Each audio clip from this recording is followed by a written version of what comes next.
나이 든 사람은 물고기를 잡지 못하는가. 근데 저는 그게 납득이 안 되는 거죠. 네. 나이 든 사람은 더 잘 잡아야지 정상 아닌가라는 생각을 하고 '왜 소년을 그리워하지?' 이렇게 생각을 하다 보니까 인제 깨닫게 된 거죠. '아 이거 메타포구나.' 제가 지난주에 말씀드렸지만 이 작품 노인과 바다는 하나의 거대한 메타포라고 생각하시면 됩니다. 그것을 이제 유념하시고 일단은 제가 작가 소개 간단하게 드리고 그다음에 줄거리 간단하게 잡아 드리고 그리고 인제 그 해석에 대해서 좀 얘기를 해 보겠습니다. 먼저 해밍웨이에 대해서 좀 얘기를 해 봐야 되겠죠. 해밍웨이는 1899 년에 태어났습니다. 딱 20 세기의 마지막 날 19 세기의 마지막 날 태어나셨죠. 근데 이때 1899 년이라는 숫자가 중요한데 이때 좀 유명한 미국 작가들이 동시에 좀 많이 태어났어요. 예를 들어서 우리가 잘 아는 위대한 개츠비를 쓴 스콧 피츠제럴드가 1896 년에 태어났으니까 네 해밍웨이보다 스콧 피츠제럴드가 3살 정도 많고 그다음에 윌리엄 포크너는 97 년. 그래서 스콧 피츠제럴드 96 년 네 1800 이죠. 1896 년 네 윌리엄 포크너 97년 그다음에 해밍웨이 99 년인데 어 여러분 혹시 영화 지니어스라는 영화 보신 적 있으신지 모르겠는데 그 지니어스가 그 당시에 가장 유명했던 편집자 맥스 퍼킨스라는 사람에 관한 그 영화죠. 거기 보면은 되게 감동적인 장면이 하나 있는데 초반에 인제 그 맥스 퍼킨스가 작업을 막 그 콜린 퍼스가 연기했죠. 맥스 퍼킨스가 막 자리에 앉아서 막 작업을 하고 있는데 그 뒤에 책장에 인제 자기가 편집했던 책들이 쫙 꽂혀 있는데 거기 뭐 노인과 바다 뭐 무기여 자리 거라 뭐 위대한 개츠비 이런 거 딱 꽂혀 있는 그런 그 영화에 실제로 해밍웨이나 실제 해밍웨이는 아니지만 실제로 해밍웨이나 스콧 피츠제럴드가 등장하기도 하는 그래서 그러니까 이 해밍웨이하고 스콧 피츠제럴드는 당대 미국에서 가장 인기 있었던 작가들이고 그다음에 그 윌리엄 포크너는 쪼끔 얘기가 달라요.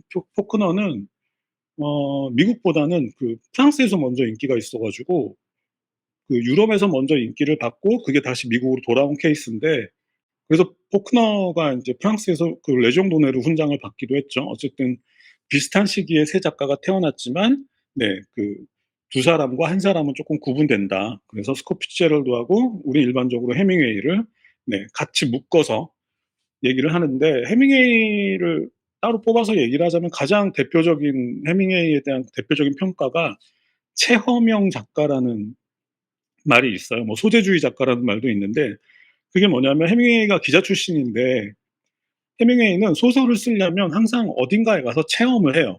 예를 들어서 뭐 무기여 자리거라 같은 경우는 해밍웨이가 1차 세계 대전에 참전을 해서 이탈리아 전선에 있는 에서 뭐 그 정식 군인이 될 수 없어 가지고 당시 미국인은 그 이탈리아에서 그 구급차 운전병으로 그 참전을 했었는데 거기서 부상을 입기도 했죠. 그래서 해밍웨이는 항상 뭔가를 쓸 때 그것에 가서 참여를 하고 경험을 한 다음에 그 경험을 토대로 글을 쓰는 스타일이에요. 그래서 뭐 이걸 뭐 소재주의 뭐 주제주의라고 하기도 하는데 어쨌든 이제 그것을 이제 그거 대표하는 게 해밍웨이이기도 하고 그것 때문에 많은 비판을 받기도 합니다. 왜냐하면 이 소재라는 게 끝도 없이 나오는 게 아니기 때문에 소재주의 작가들 같은 경우는 이제 자극적인 소재를 찾아서 계속 돌아다니다 보면 결국은 이제 어떤 한계에 부딪히게 되는 그러니까 이것 때문에 인제 해밍웨이는 인제 그 어떤 한계가 있다라고 인제 외부인들이 인제 보게 되는 거죠. 그리고 해밍웨이를 대표하는 또 한 가지 단어 우리가 많이 들어본 그 하드 보일드 라는 말을 처음 들은 사람이 해밍웨이입니다. 그러니까 하드보일드하다 그러니까 해밍웨이의 작품에 대해서 하드보일드하다라는 평가를 내린 건 이제 당연히 언론일 텐데 언론에 뭐 그런 인제 얘기는 언론에 의해서 붙여지는 게 대부분이니까 그래서 언론에 의해서 하드보일드하다. 하드보일드하다라는 말을 사람들이 좀 오해를 하는데 이게 하드보일드하다라는 검색을 해 보면 뭐 달걀을 뭐 완전히 익혔다 뭐 이런 뜻으로 나오지만 그러니까 바싹 태웠다 이런 느낌으로 생각하시면 되는데 이 바싹 태웠다라는 말이 어떤 거냐면 그러니까 삶을 인간의 삶을 미화하지 않고 삶의 비정한 면까지 다 썼다. 그러니까 오히려 비정한 면을 네 드러냈다. 이런 느낌에서 그러니까 그 미국 기자들이 해밍웨이 작품에 대해서 하드보일드하다라고 이름을 붙인 건데 이것도 인제 뭐 역사가 있죠. 그러니까 프랑스의 사실주의가 뭐 1850 년대에 나와 가지고 쭉 이어져 오다가 에밀 졸라에서 인제 자연주의로 넘어갔고 그 자연주의에서 인제 해밍웨이가 그걸 받아서 미국식으로 쓰기 시작했는데 그래서 인제 미국 언론에서 그 사실주의와 그것을 구분하기 위해서 하드보일드하다라는 그래서 이제 하드보일드하다라는 게 해밍웨이 후에 뭐 예를 들어서 레이먼드 챈들러 같은 사람 그 탐정 소설 쓰는 사람이죠. 그런 사람이 받아 가지고 뭔가 하나의 하드보일드하다는 어떤 장르가 나왔죠. 뭐 영화 같은 거 보면은 막 그 중절모 쓰고 기관총 쏘는 뭐 그런 걸 하나의 하드보일드 장르라고 하기도 하는데 실제로는 하드보일드라는 말의 원 의미는 그러니까 사실주의의 그 계열, 그러니까 삶의 비정한 면을 있는 그대로 기록하는 미화시키지 않고 그런 장르, 그러니까 사실주의 계열의 작품이고 지금도 네, 이어지고 있습니다. 사실주의는 하다못해 뭐 우리나라 작가들만 보더라도 김애란이나 뭐 황정원 같은 작가들의 글을 보면 굉장히 좀 현실 세계의 냉정한 면들이 그대로 드러나는 글들을 쓰시죠. 그런 것들이 다 사실주의 계열에서 이어져 오고 있는 것이다. 이렇게 생각하시면 됩니다. 그리고 해밍웨이는 젊었을 때 굉장히 인기가 있었습니다. 그러니까 여러분들 혹시 그런 얘기 들어보셨는지 모르겠는데 옛날에 뭐 100년 전쯤 되겠죠. 100년 전에 미국의 뭐 잡지들, 뭐 에스콰이어나 뭐 뉴요커 같은 잡지들이 나오는데 옛날 잡지들에는 우리나라도 예전에 그랬지만 옛날 잡지들에는 소설이 들어갔어요. 단편 소설이. 옛날에 혹시 여러분들 신문에 연재 소설 들어갔던 거 기억하시는지 모르겠는데 그런 것처럼 잡지들의 읽을 거리를 늘리기 위해서 네, 그 잡지에 인제 단편 소설이 하나씩 들어갔는데 그 당시에 미국 작가들은 그 잡지에 자기의 단편이 인제 채택이 되면서 인제 성공을 하기 시작하는 거예요. 당연히 잡지에서는 굉장히 원고료도 많이 줬고 그리고 잡지를 통해서 수많은 사람들한테 뭐 수백만한테 읽히면 또 그 사람의 이름이 올라가고 그래서 그 사람 책이 나오면 엄청나게 팔리는 그러니까 성공의 어떤 그 상징 같은 게 인제 에스콰이어나 뉴요커 같은 잡지에 소설이 실리는 건데 그때 한 100여 년 전 당시에는 인제 그 스콧 피츠제럴드하고 해밍웨이가 다 해먹었죠. 그 정도로 인기가 있었는데 결국은 인제 둘 다 어쨌든 뭐그 자신들의 소재가 떨어지기도 했고 네 그 후배들이 밀고 오기도 했을 테니까 인제 밀려나는 뭐 그런 얘기들이 있었습니다. 뭐 얘기 들어보면 해밍웨이 같은 경우는 젊었을 때는 1 년에 단편 소설을 100편 이상도 썼다고 해요. 그 정도로 아이디어도 넘쳤고 네 에너지도 이제 뭐 뿜어져 나오는 뭐 그런 시기가 있잖아요, 누구에게나. 그랬던 시기가 있었고 그런데 뭐 스콧 피츠제럴드도 마찬가지지만 해밍웨이도 이제 나이가 들어가면서 점점 이제 뭐 비평가나 언론이나 독자들에게서 점점 잊혀져 갔겠죠. 왜냐하면 그 사람들이 보기에는 해밍웨이가 뭐 젊었을 때처럼 많이 글을 쓰는 것도 아니겠지만 가끔씩 발표하는 글들이 그냥 사람들이 보기에는 뻔한 거예요. '아 또 해밍웨이가 해밍웨이 했구나. 아 지겹다 이 사람.' 왜냐하면 또 새로운 신인 작가들이 막 올라오고 있었을 테니까. 제가 지금 하는 말을 잘 기억하셔야 됩니다. 그러다가 해밍웨이가 이 작품을 쓴 게 53살 이때 이제 노인과 바다를 발표한 거예요. 그러니까 완전히 그러니까 잊혀지다시피 한 그러니까 사람들이 완전히 그 작가를 포기하다시피 한 그 상태에서 이 노인과 바다를 53 살에 발표를 했는데 이게 터져 버린 거죠. 이 얇은 책이 터져 버렸고 바로 인제 노벨상까지 바로 연결이 돼 버렸죠. 노벨상은 특정 작품에 주는 게 아니니까. 근데 이제 누구나 인제 '아 노인과 바다에서 노벨상을 받았다.'라고 우리는 생각을 하는 거죠. 그러니까 그렇게 잊혀지고 나이 들고 네 그러니까 잊혀져 버렸던 그 작가가 어느 날 갑자기 노인과 바다라는 얇은 소설을 하나를 발표하고 다시 빵 터져서 네 결국은 노벨상까지 받게 되는 그러니까 이 노인과 바다가 해밍웨이에게 얼마나 중요한 작품인지 우리는 일단 알 수 있겠죠. 자 제가 드린 말씀을 잘 기억하시고 자 줄거리로 넘어가겠습니다. 이 작품의 특징은 아마 이번에 다시 보신 분들이 계신지도 모르겠지만 얇은데도 읽기가 힘들어요. 왜냐하면 줄거리가 아주 단순한데 결국 노인이 물고기 잡는 얘기잖아요. 아주 단순한데 그 단순한 그 행위에 대한 묘사가 너무 길어요. 이것도 중요한 겁니다. 너무 자세하게 나가죠. 그러니까 사람들이 얇은데도 읽기가 힘들 정도로 너무 자세하게 묘사를 해요. 네. 그러니까 뭐 감동을 받을 것 같다가도 '아 뭐 이렇게 지나치게 길게 묘사를 할 필요가 있나?' 그러니까 구성은 단순한데 묘사가 너무 지나치게 기니까 네 자세하니까 그게 인제 읽기가 쉽지는 않은 거죠. 그 줄거리를 한번 짚어 드리겠습니다. 배경은 쿠바 인제 그 아바나 근처의 작은 어촌 마을이라고 생각하시면 되고 거기에 뭐 조그만 돛담배로 네 물고기를 잡는 산티아고 노인이라는 사람이 있었습니다. 뭐 책을 읽어 보면 한 50년 정도 그 노인 그 물고기를 잡아왔다고 하죠. 그런데 시작하는 지점에서 이 노인이 매일 바다에 나가는데 84일 동안 물고기를 잡지 못했다라는 얘기가 나오죠. 그러면서 이 노인에게는 인제 그 마놀린이라는 소년 친구가 있었는데 처음 40일 동안은 마놀린하고 같이 나갔지만 그 후에 40일 동안 인제 노인이 물고기를 한 마리도 잡지 못하니까 인제 마놀린의 부모가 "아 그 노인은 운수가 다 떨어졌어. 산티아고 할아버지는 인제 운이 다했어."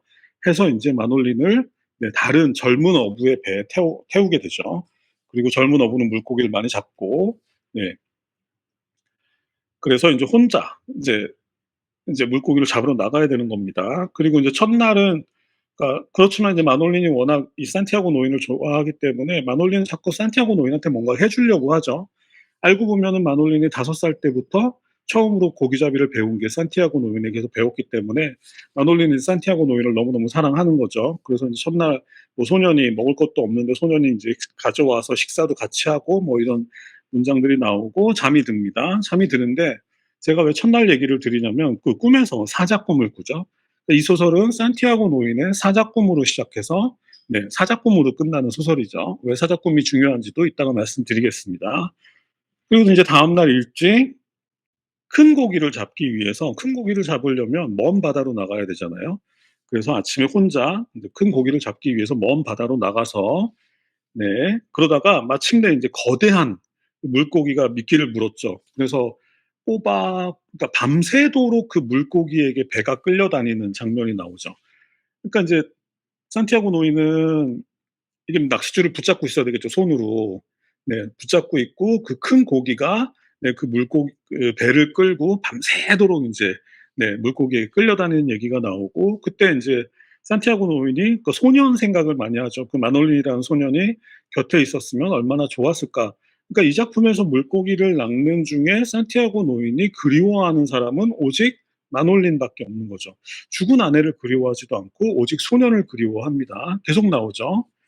그리고 계속해서 인제 낚싯줄을 뭐 낚시하는 그런 낚시 좋아하시는 분도 계실 테고 낚시하는 장면을 보신 분도 계시겠지만 계속 인제 밀고 당기고 하면서 인제 물고기하고 뭐 씨름을 하는 얘기가 나오고 그러다가 마침내 인제 꼬박 밤새도록 끌려다니다가 그 물고기가 마침내 지쳐 가지고 인제 수면 위로 올라오는데 보니까 뭐 길이는 5.5 미터짜리고 이제 무게는 뭐 700 킬로가 넘을 정도의 엄청난 인제 청새치가 걸린 거죠. 자 그걸 보고 인제 산티아고 노인이 이런 생각을 합니다. 제가 지금 드리는 말씀은 잘 기억하시면 좋습니다. 자 이 물고기를 보고 산티아고 노인은 그러니까 자신이 어떤 사람인지를 증명할 시간이라는 생각을 하게 됩니다. 그래서 그때 등장하는 문장이 이거죠. 이게 중요한 문장입니다. 과거에 이미 수천 번이나 증명해 보였다는 사실은 그에게 아무 의미가 없었다. 그는 지금 이 순간 그걸 다시 증명해 보이려는 것이다. 언제나 매번 새로 처음 하는 일이었고 그 일을 하고 있는 순간에는 과거를 결코 생각하지 않았다. 그러니까 과거에 자신이 얼마나 많은 물고기를 낚았는지는 지금 전혀 중요한 게 아니라는 거죠. 지금 중요한 거는 나와 씨름을 하고 있는 이 물고기라는 거고 네 그러니까 과거 생각은 전혀 하지 않고 오직 현재에만 집중하고 있다라는 이런 문장이 중요한 거고요. 결국은 그래서 물고기를 잡는 데 결국은 만 이틀이 걸렸죠. 아까도 말씀드렸지만 이 작품은 되게 플롯은 단순한 데 비해서 그 묘사가 굉장히 긴데 그 물고기를 잡는 과정에 대한 길고 긴 묘사가 이어지잖아요. 그게 굉장히 중요한 거고 나중에 주제를 이해하고 나시면 아마 다시 보고 싶으실 정도로 네 굉장히 중요한 얘기입니다. 자 넘어가죠. 그런데 결국은 물고기는 인제 워낙 크고 힘이 좋으니까 물고기를 죽이기 위해서 어쩔 수 없이 작살로 물고기를 찌르죠. 네. 더 이상은 이제 할 수 없으니까. 그 작살로 당연히 찌르니까 상처에서 피가 났을 거고 그 피 냄새를 맡고 인제 상어떼들이 몰려왔겠죠. 그래서 이번에는 인제 상어와의 사투가 시작이 되는데 그때 또 이런 생각을 하죠. 자신은 '저 물고기를 죽인 건 단지 돈을 벌기 위해서가 아니었다.'라고 생각을 하고, 그리고 자신의 자존심을 위해서, 그리고 자신은 '어부이기 때문에 저 물고기를 죽인 것이다.' 그러면서 '고기잡이는 나를 살아가게 해 주는 일이면서 날 죽이는 일이기도 하다. 아니다. 나를 살아가게 해 주는 건 그 애다.' 뭔가 문장이 이상하게 돌아갔죠. 그러니까 여기까지는 이해가 되시죠? 나는, 그러니까 돈을 벌기 위한 것보다 더 중요한 거는 내가 어부이기 때문에 물고기를 잡아야 되는 것이고, 그다음에 그 순간에 '나를 살아가게 해 주는 존재는 소년이다.'라고 얘기를 하죠. 그러니까 어부이기 때문에 물고기를 잡는다라는 것까지는 이해가 되는데, '나를 살아가게 하는 존재가 소년이다.'라는 거는 쪼끔 이게 안 맞잖아요. 근데 산티아고 노이는 그 얘기를 하는 겁니다. 그러니까 뭔가 지금 힌트를 뿌려주고 있는 거죠. 결국 인제 상어한테 다 물어뜯기죠. 그 뼈만 남았죠, 물고기가. 그리고 그 상어한테 전부 물어뜯기고, 그러니까 뼈만 남은 상태로 인제 완전히 지쳤겠죠. 그 물고기랑 이틀 동안 사투를 했고 또 상어 떼들하고 싸워야 했으니까. 그래서 완전히 지친 노인이 이제 집으로 돌아옵니다. 그 집으로 돌아왔는데 인제 해변에 인제 배가 놓여 있는데, 거기 옆에 인제 5.5 미터짜리 인제 거대한 물고기 뼈가 남아 있으니까 사람들이 그걸 보고 인제 뭔가 구경거리였겠죠. '와, 살아 있었다면 엄청나게 컸겠구나.' 하는, 인제 그냥 사람들에게는 그저 구경거리에 불과한 뭐 그런 내용이었고, 노인은 쓸쓸히 집에 돌아와서 다시 잠을 자면서 다시 또 사자 꿈을 꾸죠. 실제로 해밍웨이는 이 작품을 끝내고 다시 그 사자를 보러 아프리카로 갔다고 합니다. 어쨌든 사자 꿈으로 시작해서 사자 꿈으로 끝났고, 중간에 이제 서사는 이제 물고기를 잡는 길고 긴 과정과 상어떼와 싸우는 그 과정밖에 없는 아주 단순한 소설이죠.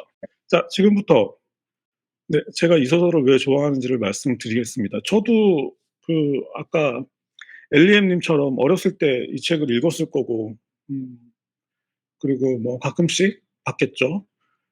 글쎄요. 저는 책을 좋아하다 보니까 뭐 해밍웨이 이 작품에 대한 여러 가지 인제 뭐 평 평들, 뭐 그러니까 뭐 어떤 뭐라 그러죠? 이론 서적들에 담겨 있는 그런 평들도 보고 했는데, 뭔가 좀 납득이 안 되는 거예요. 그러니까 뭐 보통 이런 식으로 해석을 하죠. "나이 든 어부의 삶에 대한 투쟁." 이런 식으로 해석을 하는데, 그게 뭔가 좀 딱 와닿지 않는다라고 계속 생각을 했던 것 같고, 그게 계속 마음속에 남아 있던 것 같아요. 그런데 인제 뭐 저는 좋은 책은 다시 반복해서 보는 걸 좋아하기 때문에 가끔씩 이 책도 뭐 얇으니까 가끔씩 펼쳐 봤는데, '아, 뭔가 이상하다, 이상하다.' 하는 의문이 이제 들기 시작했어요. 그게 뭐냐면, 첫 번째, 노인이 84일 동안 물고기를 못 잡았고 그전에는 87일 동안 물고기를 못 잡았다고 하는데, 이 책에서 나오는 설명에 따르면 그게 노인이 운이 다해서 물고기를 못 잡는다라고 얘기를 하는데, 그게 저는 되게 이해가 납득이 안 되는 거예요. 왜냐하면 우리나라 뭐 EBS나 KBS 다큐멘터리 같은 거 보면, 어부들 다루는 다큐멘터리 보면 고기 잡는 사람들 전부 노인들인데 그 사람들 물고기 잘 잡거든요. 그래서 50년 동안 물고기를 잡은 노인이라면 젊은 사람들에 비해서 훨씬 더 물길도 잘 알 것이고, 어느 때에 어떤 물고기가 어디에 나타나는지도 너무너무 잘 알 텐데 '왜 노인이라는 이유로 물고기를 못 잡지?'라는 의문을 갖게 된 거예요. 그리고 두 번째는, 왜 배 위에서 뭐 거의 한 3일 동안 이제 사투를 벌이는데 왜 배 위에서 그리워하는 사람이 소년이지? 분명히 죽은 아내도 있었을 것이고 다른 사람들을 그리워할 수도 있었을 텐데, 아니면 뭐 젊었을 때 잘 나갔던 시절이나, 왜 그토록 그렇게 소년만 그리워하지? 이 두 가지 의문점이 생겼던 겁니다. 근데 이 책에서는, 그러니까 첫 번째 전제, '왜 노인은 물고기를 잡지 못하는가?' 그러니까 이렇게 얘기할 수 있겠죠. '왜 나이 든 사람은 물고기를 잡지 못하는가?' 근데 저는 그게 납득이 안 되는 거죠. 네. '나이 든 사람은 더 잘 잡아야지 정상 아닌가?'라는 생각을 하고, '왜 소년을 그리워하지?' 이렇게 생각을 하다 보니까 인제 깨닫게 된 거죠. '아, 이거 메타포구나.' 그러니까 사람들이, 독자들이 속아 넘어가는 게 뭐냐면, 전제를 하고 있잖아요. '저 노인은 물고기를 못 잡아. 운수가 다 했어.'라고 전제를 해 버리기 때문에 사람들이 거기에 대해서 의문을 갖지 않는다. 그런데 함정은, 힌트는 그 전제 안에 숨어 있었다. 노인이라서 물고기를 못 잡는다라는 건 이게 말이 되나라는 질문을 던지는 순간 이 책은 해석이 시작된다라는 거죠. 듣고 계시죠? 네. 노인이라고 해서 물고기를 못 잡는다라는 건 제 생각에는 말이 안 됐다. 그래서 곰곰이 고민을 하다 보니까 노인이라고 해서 네, 물고기를 못 잡는다. 노인이라고 해서 물고기를 못 잡는다. 자, 그러면 이 책은 물고기를 잡는 노인에 관한 책이 아니다. 이런 생각이 들었던 거죠. 제가 뭐 이렇게 천재라서 한 번에 알아챈 건 아니고 이 책을 20년, 30년 보다가 인제 눈치챈 거니까 여러분들 네, 놀라실 필요는 없고 이것은 물고기를 잡는 네, 노인에 관한 소설이 아니다. 그럼 무슨 소설이냐? 네, 소설가에 대한 소설이다. 이렇게 생각하면은 모든 게 다 해결이 됩니다. 자, 아까 말씀드렸죠. 해밍웨이가 젊었을 때는 굉장히 잘 나갔죠. 돈도 많이 벌었고 인기도 많았고 이 책이 물고기를 잡는 노인에 관한 이야기가 아니라 소설을 쓰는 노인에 관한 이야기를 물고기를 잡는 노인이라는 메타포로 해석한 소설이라고 하면 앞뒤가 다 맞아떨어집니다. 그러니까 나이가 들어서 물고기를 못 잡는다라는 건 네, 말이 안 되지만 나이가 들어서 소설을 인기 있는 소설을 그러니까 큰 물고기라는 거는 베스트셀러를 말한다고 생각하면 되겠죠. 아니면 명작이나 이렇게 생각하면 모든 게 풀리는 거예요. 그러니까 이거는 네, 소설을 쓰는 사람에 대한 메타포다. 그러니까 이 소설을 쓰던 당시에 해밍웨이는 아까도 말씀드렸지만 53살이었고 젊었을 때의 영광은 전부 사라진 상태. 젊었을 때는 1년에 100편 넘는 소설을 쓰기도 했지만 엄청난 인기를 끌었었죠. 젊었을 때는. 그런데 이제 나이가 들고 이제 점점 이제 독자들에게 잊혀져 가는 거죠. 그렇죠. 자기 자신의 이야기죠. 그러니까 84일 동안 물고기를 못 잡았어. 87일 동안 물고기를 못 잡았어. 이 얘기는 뭐냐면 결국 젊었을 때는 거의 하루가 멀다 하고 좋은 소설을 써냈지만 나이가 들고 나니까 이제는 그렇게는 못하고 뭐 몇 년에 한 편 정도의 소설을 쓸 수밖에 없게 되는 거예요. 그 얘기를 84, 87이라고 얘기하는 것 같다. 그런데 그 산티아고 노인에 빗대어서 얘기를 하자면 어떻게 알아채신 거냐? 네. 그러니까 전제에 속으면 안 됩니다. 노인은 물고기를 못 잡는다라는 전제에 사람들이 독자들이 속아 넘어가는 겁니다. 자, 근데 인제 산티아고 노인하고 비유를 해서 해밍웨이 자신하고 비유를 해서 얘기를 하자면 산티아고 노인이 먼 바다, 깊은 바다로 가잖아요. 그래서 거대한 물고기를 낚아오리려고 하잖아요. 그 얘기를 해밍웨이한테 대비를 해 보면 또 해결이 되죠. 왜냐하면 해밍웨이도 젊었을 때처럼 그렇게 많은 작품을 써내지는 못하지만 가끔씩 몇 년에 한 번씩이라도 어떤 자기는 그러니까 자신만의 어떤 그 오랜 경험을 가지고 경험이 있어야만 써낼 수 있는 그런 아주 깊고 거대한 이야기를 쓰고자 하는 거죠. 그런데 그럼 여기서 소년이 해결이 됩니다. 소년이. 그러니까 그전에 먼저 말씀드리면 그러니까 이 작품에서 산티아고 노인이 물고기랑 사투를 벌이는 그 이틀 동안의 그 길고 긴 이야기가 해밍웨이가 소설을 쓰는 과정이라고 생각하면 달리 보여요. 그러니까 산티아고 노인이 물고기를 잡는 그 과정, 길고 긴 과정을 아주 자세하게 묘사하는 그 이야기가 작가 해밍웨이가 혼자서 소설을 쓰는 그 고통스럽고 길고 고통스럽고 힘든 과정을 물고기를 잡는 것에 비유를 했다고 생각하시면 네, 다 해결이 되죠. 왜 이렇게 해밍웨이가 물고기 잡는 얘기를 길고 자세하게 썼는지. 자, 그러면 이제 소년 얘기를 해야 되겠죠. 그러니까 산티아고 노인은 해밍웨이 작가 자신이다. 네. 그리고 이 물고기 잡는 과정에 대한 길고 긴 묘사는 자기가 글을 쓰는 그 고통스러운 그 과정을 묘사한 것이다. 비유한 것이다. 그럼 소년은 무엇이냐? 독자죠. 그럼 해결이 되죠. 자기 자신은 어부이기 때문에 작가이기 때문에 자기는 아까 얘기 나왔죠. 돈을 벌려고 물고기를 잡는 게 아니라고. 어부이기 때문에 물고기를 잡는 거라고. 그렇죠? 해밍웨이도 돈을 벌려고 글을 쓰는 게 아닌 거죠. 작가이기 때문에 쓰는 거죠.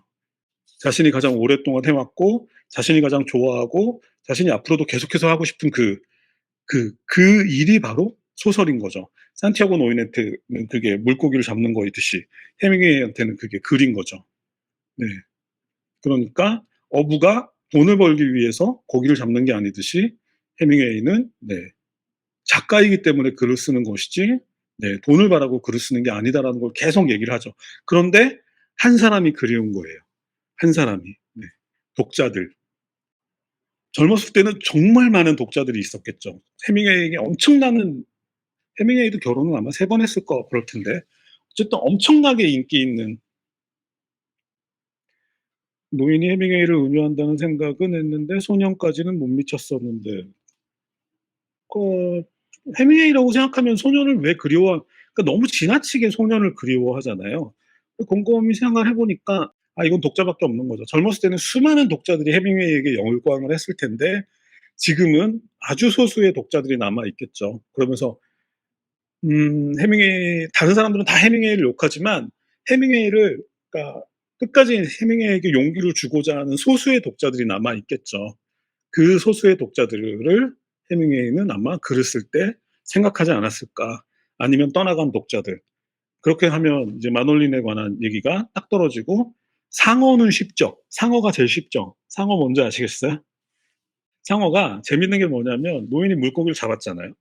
잡았고 사람들한테 보여줘야 되는 거잖아요. 그러니까 만약에 독자들에게 보여주는 과정이 있고 그러니까 물고기를 잡는 건 자기가 소설을 그러니까 정말 좋은 소설을 하나 완성을 했어요.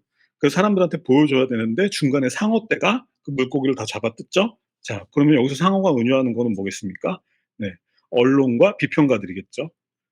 그러니까 자기가 어쩌다가 몇 년에 한 번, 뭐 10년에 한 번 좋은 작품을 내놓아도 그게 독자들에게 도착하기도 전에 언론하고 비평가들이 전부 다 물어뜯어 버린다는 거예요. 그렇죠.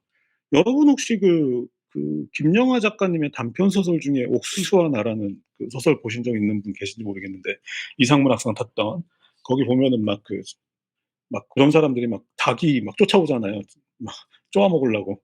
어쨌든 그런 것처럼 상어 때는 언론과 그 평단을 의미한다고 생각하면 자기가 정말 깊은 곳에서 끌어올린 아주 좋은 작품을 어쩌다 하나를 써도 그 네 언론들이 다 물어뜯어 버려서 독자들에게 도착했을 때는 뼈만 남는 거죠. 무르르고님 67페이지에 그런 입증을 수천 번이나 해보였는데 결국 아무 의미도 없었다. 그 부분이 해밍웨이의 독백처럼. 네. 그러니까 이게 메타포의 매력인데 이걸 가지고 언론에서도 찔리는 사람이 있었겠죠. 이 작품이 나왔을 때 우리 얘기구나. 상어 때가 우리 얘기구나. 아마 눈치챈 사람들이 있었을 거예요. 근데 말은 못하죠. 왜냐하면 고기 잡는 어부에 관한 얘기이기 때문에 이게 메타포의 괴테가 그래서 그런 말을 했어요. 모든 얘기는 메타포로 해야 된다고. 그러니까 대놓고 하면 안 된다고 이렇게. 그러니까 제가 이게 거대한 하나의 거대한 메타포라고 말씀드린 것은 또 메타포의 가장 큰 장점이 있죠. 자, 물고기를 잡는 과정이 소설을 쓰는 과정. 그다음에 상어 때는 이제 비평가들의 언론이나 비평가들에게 물어뜯기는 과정. 뭐 이런 것들 뭐 소녀는 뭐 독자들을 상징한다. 그러면 이 작품에서 애매했던 부분들이 전부 해결이 되죠, 여러분들. 자, 근데 메타포가 왜 중요하냐면 아마 그것 때문에 노벨상이 갔을 텐데 우리가 그러면 그러니까 산티아고 노인이 물고기를 잡는 과정을 소설가가 소설을 쓰는 과정이라고 은유해서 우리가 받아들일 수 있다면 산티아고 노인이 물고기를 잡는 과정은 소설가가 소설을 쓰는 일뿐만 아니라 모든 일에 다 적용이 될 수 있는 거예요. 예를 들어서 학생이 공부를 한다든지 아니면 뭐 직장인이 일을 한다든지 아니면 뭐 예술가가 자신만의 예술을 한다든지 하는 모든 것에 그 산티아고 노인이 대입이 돼서 네, 그러니까 적용이 될 수 있는 거죠. 이게 메타포의 힘인데 이게 비유의 힘입니다. 그러니까 우리는 이 소설을 만약에 제대로 읽고 다시 산티아고 노인이 그 물고기하고 사투를 벌이는 이틀 동안의 그 과정을 다시 보면서 그 고생하는 모습 그리고 산티아고 노인이 계속 생각을 하잖아요. 지금 물흐르고님 말씀처럼 수천 번을 그런 입증을 했어도 중요한 건 지금 현재인 거거든요. 현재 내가 최선을 다하고 있는가 이런 것들. 그다음에 나는 어부이기 때문에 물고기를 잡는다. 나는 소설가이기 때문에 소설을 쓴다. 이런 생각들을 하다 보면 우리도 평소에 이렇게 삶을 살다가 우리가 원하는 삶을 살다가 이렇게 지칠 때가 있잖아요. 아무도 몰라주고 이제는 우리도 똑같은 얘기를 할 수 있죠. "아 젊었을 때는 잘 나갔던 시절도 있었는데 아 이제는 네 운도 다 떨어진 것 같고 나는 정말 열심히 계속해서 일을 하려고 하는데 아 사람들이 더 이상 인정해 주지 않아." 이런 생각들을 하는 경우들도 있단 말이에요, 나이가 들면. 어떤 일을 하든 간에. 거기에 다 대입이 되는 거예요. 그 산티아고 노인의 이야기를 보면서 '그렇지. 나도 어부니까 내 물고기를 잡아야지. 내가 돈을 위해서 아니면 명예를 위해서 네 이걸 하는 게 아니잖아.' 그런데 한 가지 너무 슬 이 소설에서 너무 슬픈 게 뭐냐면 그런데 독자들은 그립다는 거죠. 그러니까 이 메타포를 이해하시면 울컥하지 않을 수 없죠. 왜냐하면 내 얘기로 보이기 때문에. 그리고 또 힘도 나죠. 네 용기도 생기죠. 하지만 그렇지. 맞아. 내가 선택한 길이고 어 지금은 아무도 알아봐 주지 않지만 내 길이니까 내가 가야지. 그리고 진짜 내가 뭐 뭔가 작업을 했는데 진짜 뼈만 남더라도 음 하지만 나는 그러니까 노인이 사자꿈을 꾸잖아요. 그 사자꿈이라는 게 결국 이 소설에서 상징하는 건 그거죠. 거대한 사자 한 마리를 결국 사냥할 거라는 그런 꿈을 매일 꾼다는 거잖아요, 그 노인도. 그러니까 우리도 이렇게 매일매일 실패하지만 내일은 네 사자 사냥에 성공할 거라는 그런 꿈을 꾸어야 한다? 꾸어야 한다라기보다는 '그런 꿈을 꿀 수 있다.' 네 이런 식으로. 네 메타포는 직접적으로 얘기를 하진 않으니까. 자 제가 준비한 얘기는 다 했습니다.